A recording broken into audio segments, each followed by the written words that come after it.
It's December 2nd, 1984, in Bhopal, India. This is the entrance to the Union Carbide pesticide plant, a facility that would soon become the site of the world's deadliest industrial disaster. The plant housed massive underground tanks filled with methyl isocyanate, or MIC. It is a chemical used in pesticide production that is both highly toxic and extremely volatile. Because of its volatility, the plant operated under one absolute engineering rule: water must never, under any circumstances, enter the MIC storage tanks. The tragedy began when water breached the chemical storage area, triggering a reaction the factory's design was specifically intended to prevent. At 9 p.m. that night, workers began a routine maintenance task. They used high-pressure water to forcefully wash out clogged pipes in one of the main chemical processing units. While pipe washing is standard, the company had recently installed a jumper line, a direct pipe shortcut that connected the water washing unit directly to the MIC storage area. To stop water from crossing that jumper line, the system relied on a slip blind. It's a basic, flat piece of metal designed to be inserted between pipes to act as a physical dam. However, due to extreme budget cuts and lack of oversight, the slip blind was completely missing. By skipping this simple piece of metal, the factory's primary physical defense was erased. The water now had an open path toward the chemical tanks.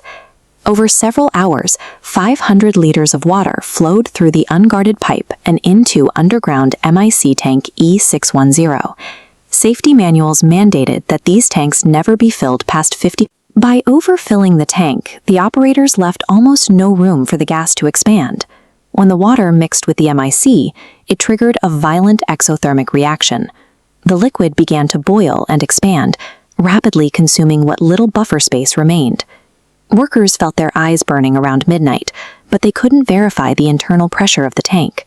Cost-cutting measures had left the pressure gauges broken and unreadable. Without functioning gauges to provide an early warning, the massive, overfilled tank became a blind, underground time bomb. Eventually, the internal pressure cracked the concrete casing above the tank, forcing the boiling gas up toward the factory's exhaust chimney. It had to pass through 3 layers of mechanical defense. The first layer, the vent gas scrubber, was designed to spray caustic soda to neutralize the gas. It had been turned completely off to save money. The second layer was the flare tower, designed to burn off escaping toxins. It was offline, waiting for a minor pipe replacement. The final defense was a series of emergency water cannons meant to knock the gas down. They failed because the plant's pipes were too short to reach the top of the chimney. The tragedy occurred because every single safety mechanism had been systematically disabled to protect profits. A heavy, invisible plume of toxic gas began to drift over the rusted roofs of the surrounding shantytowns while the city slept.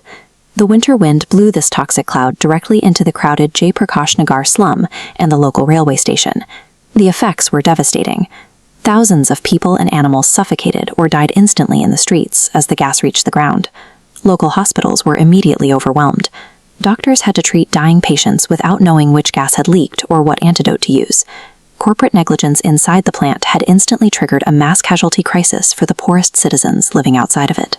4 days after the leak, Union Carbide chairman Warren Anderson arrived in Bhopal. Though he was arrested upon arrival, he was placed in a luxurious company guest house rather than a police cell. Anderson was quietly granted bail, escorted to the airport in official vehicles, and flown back to America on a special plane. He never faced trial. For the survivors, human lives were valued at a mere 12,400 rupees in compensation, leaving generations physically disabled and economically ruined.